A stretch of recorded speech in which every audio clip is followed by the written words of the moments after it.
Hi, Wally Taylor from Texas Integrative Wellness, and I want to talk to you for a few minutes to ask a question. Are you a canary in the coal mine?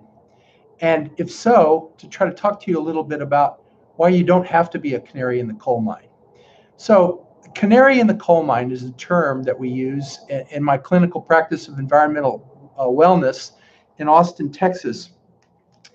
In the last century, the coal miners back east used to take a canary in a cage down into the coal mine with them as they were working, and somebody's job was to keep an eye on the canary. Since the canary was so sensitive to any kind of toxic gas in the coal mine, if the canary began to act sick in any way, the coal miners knew that it was time for them to get out of the coal mine and fast. Here in my practice, I kid and say that many of the patients that I see are like canaries in the coal mine. By this, I mean that compared to others that are around them, they show an exquisite sensitivity to exposure to environmental toxins. This is something that helps them understand why they might be around others in their family or friends that are exposed to the same toxins and yet don't seem to manifest any of the same symptoms of toxic illness. In my practice, I see patients with multiple symptoms of what I call chronic complex illness. Some people call this mystery illness. But these are symptoms like chronic fatigue, anxiety, depression, insomnia, fibromyalgia, joint pains, digestive symptoms like irritable bowel syndrome, and a whole host of immune system symptoms and hormone systems such as autoimmune disease and various adrenal, thyroid, and other endocrine problems. I find that in my 40 years of practicing this kind of medicine, that these patients are sick because of exposure to a whole host of environmental toxins. This includes not only life toxins or stress, but also biological toxins like viruses, germs, even parasites, chemicals like pesticides and heavy metals, and even lately physical toxins such as electromagnetic radiation from Wi-Fi towers or from even devices like your cell phone or your iPad. So when we see people that have chronic complex illness, a whole host of symptoms due to the exposure to these toxins, the interesting thing is that we see some people that have exposure to lots and lots of toxins, and yet they have essentially no symptoms of illness. Whereas on the other hand, we find people that have exposure to relatively small amounts of toxins and yet are quite devastated with the symptoms that they come down with. So I always tell my patients that the reason we're having a epidemic of chronic complex illness today is because the toxins in the environment are really on a significant escalation at this time, where our environment is degrading progressively almost on a daily basis. But at the same time, we find that there are reasons for this increased sensitivity to the toxins, which makes some people behave like a canary in the coal mine. So it's a bell curve, and a bell curve just means that we have people at both ends of the spectrum of sensitivity, and the vast majority of the public is in the middle with intermediate sensitivity to toxins. So you might say, well, how would I know if I'm a canary in the coal mine? What sort of ways do you use to assess that?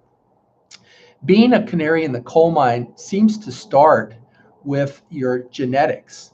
This is the set of genes, some 3,000, some 22,000 different genes that code for proteins in the body.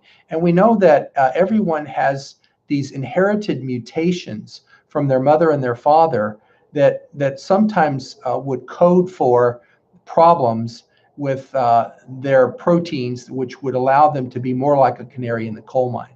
So we're currently doing a lot of gene assessments to try to find out the people that have these various inherited mutations and how that can affect them. At the same time, we know that just having genes that would predict that a person might be more sensitive to toxins doesn't necessarily mean they will be, because we also have to take into account that a gene is nothing but a recipe to build a protein. And it really only matters in the body if that gene is being expressed. are transcribed into a protein. The factors that control the gene transcription are what we call epigenetic factors. So we have to pay attention to the epigenetics of a patient if we're going to help understand why they're a canary in the coal mine. So we can do gene testing, and we can also do a different test to determine the status of epigenetics. You might ask, well, what factors control epigenetics? That's the epigenetics of the patient is controlled by factors like their stress levels, their exercise patterns, their sleep patterns, their diet patterns and eating patterns, and many of their nutrients also play a significant role in helping to understand their epigenetics. When we try to assess people to find out what's making them canaries in the coal mine, we do a variety of tests. Usually a good history and physical will give us a lot of information for some steps that we can take to try to help reverse this situation of increased sensitivity. But sometimes, in addition to genetics testing, we'll do nutrient testing, or we'll do a urine-based test called the organic acids test, or sometimes a variety of blood or even saliva tests to help us identify markers, nutrients, and other levels that will help us understand what is making them a canary in the coal mine, but especially in a way that we can take action or steps through changing their diet, lifestyle, or their nutrient supplements to try to prevent them from being as much of a canary in the coal mine. So just wanted to help you understand the role that this sensitivity to these environmental toxins plays in each individual, and how there's a spectrum, and more importantly, that there are many ways that we're learning to be able to modify a person's sensitivity to toxins.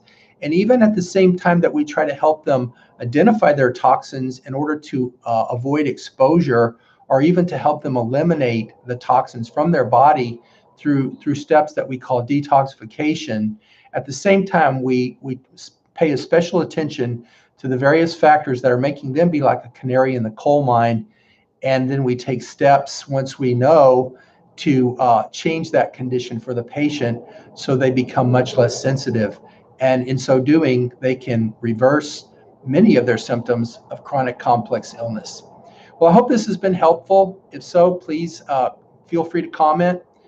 Please follow me on my YouTube channel, and please share this video with friends and family. I'll be talking in upcoming videos about other ways to understand environmental illness and how you can overcome it. So have a great day.